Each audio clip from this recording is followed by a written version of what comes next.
DJ and PK, it's 97.5 The Zone. It is time for a hot takes or toast. Utah star defensive end John Henry Daley commits to Michigan.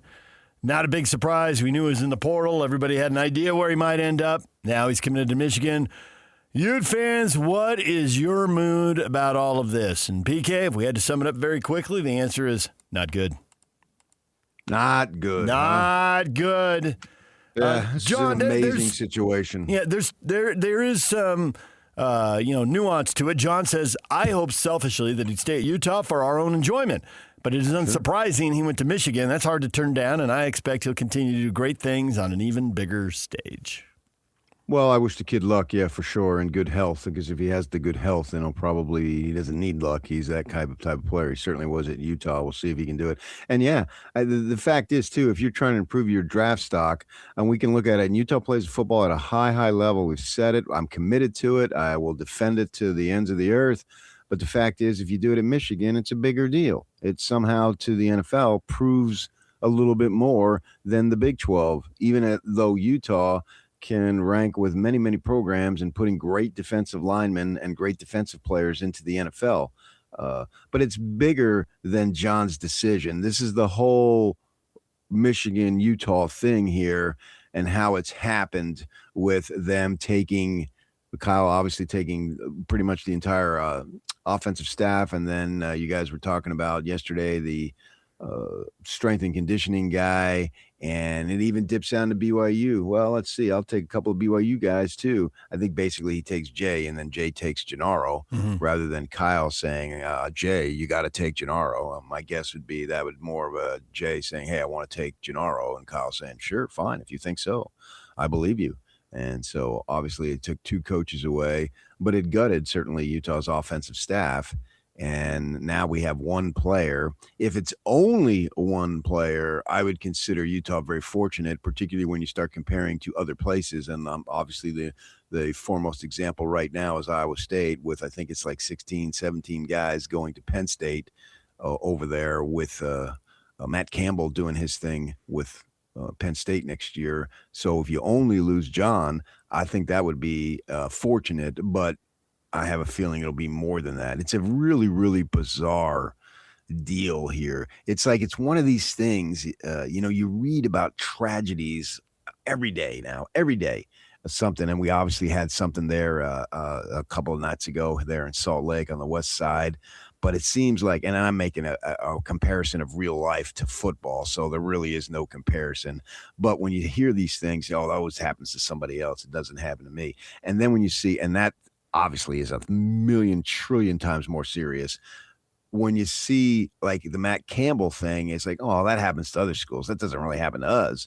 And here in the small detail, just a small particle of life here, it's happening to Utah when you wouldn't think it would happen to Utah because we're out here in the middle of nowhere. Nobody pays attention to us. We don't have that. And sure enough, Michigan, a big-time blue blood, is stealing a lot of your people. And that's just – it's an amazing, incredible story, even if it would have been more natural, meaning that the Michigan Wolverines administration came after Kyle to hire him, and then he tells Utah, okay, I'm leaving. Now, we know that's not the way it happened, so you add on the way it happened, and it becomes more bizarre than the traditional coach leave to take a better job situation that we see all the time. Once it happened, you knew players were going. You knew coaches. The question is how many. This is one. I assume it'll be two or three. I don't think it turns into an Iowa State-Penn State situation. Penn State's coming off a down year. Michigan's got a young team. I think this is Michigan, when they won the title 2 years ago, was loaded. There were a lot of guys. It was kind of like when Urban Meyer was at Utah. There were a lot of seniors, and they're underclassmen going to the draft. And so I think they lost their entire offense. They may have had like one starter back. I mean, it was that was a veteran team. So Kyle's going into a place where a lot of freshmen, sophomore, highly recruited have started to play. So I don't think he needs a lot of guys. I don't think he'll take a lot of guys. But Utah always produces NFL guys. And college football, no matter how good your team is, you can always use a couple more NFL guys. So the top end of the roster – yeah, it's one. I don't think anybody's going to be surprised by two or three. Now, I think if we start getting to 7, 8, 9, people are going to be surprised. Off Utah's roster, off I Utah's believe I saw roster. the list yesterday that they have taken 7 transfers so far, Michigan which has taken it's an 7. okay number. I think that's what I saw. Oh, Yeah, you can go look it up. All right. But just cruising around yesterday to get this information because this is a wild time. Yeah. It seems like if you're off social media for an hour, you miss another one. Yeah. You missed 5 players that have committed to XYZ school. And so I was searching around when I saw John made that decision. How many have they had? And that's not an outrageous number. I mean, Utah itself has had 30, 40 guys, when you include the new recruits, too, as far as being brand new to the roster. And I think Smith Snowden was there at Michigan. And I saw something, he had a fantastic time. Well, of course you're going to have a fantastic time. You're at Michigan. You can go to Chico State and they're going to wine and dine you. So they're trying to put their best foot forward.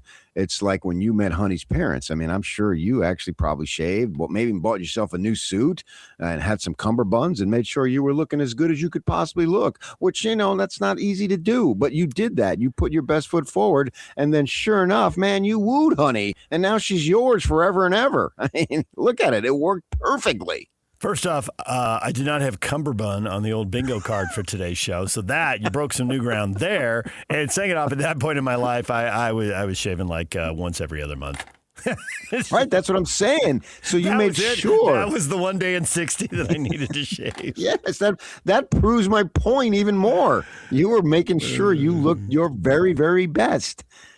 With Honey's parents, Mr. Honey. I mean, he was a rigid dude. You didn't mess around with him. High standard, man. That was his daughter. Seriously, he was Naval Academy. You did not mess right, around. I knew that. You told me that. Naval Academy Vietnam veteran. Do not mess around with my father-in-law. Right. I knew that because you had told me those very facts. Yep. So I knew that. So I could imagine how it would have been in that. My father-in-law was a dude from Switzerland who was an avant-garde guy and basically, hey, whatever makes you happy, brother. I can tell you my father-in-law never called me brother.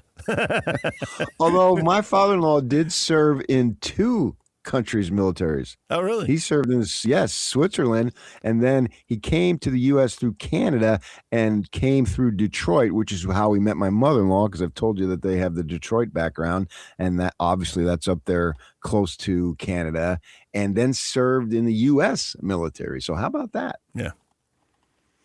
I'm looking at a list here. It looks like there's 23 guys in the transfer portal from leaving Michigan.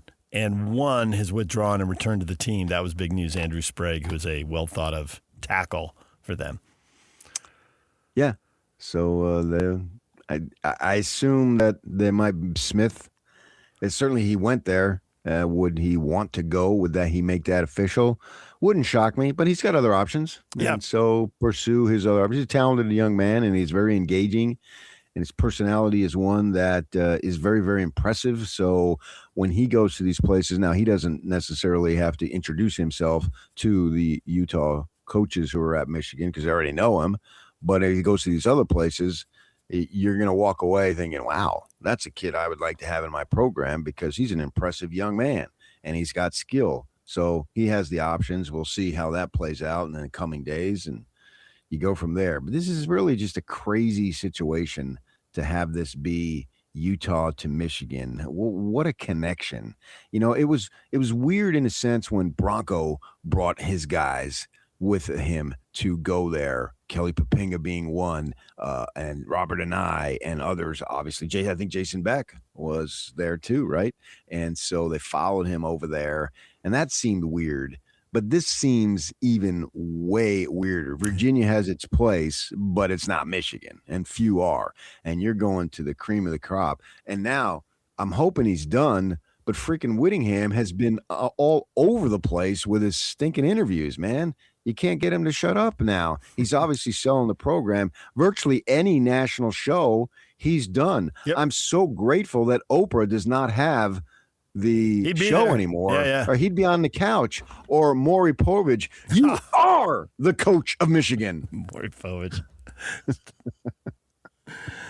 And it's not just Utah, though. He just got a running back, Taylor Tatum, from Oklahoma, and he's hit up UNLV and Pitt transfers. So yeah, right. And I think there was several. I think I counted 7.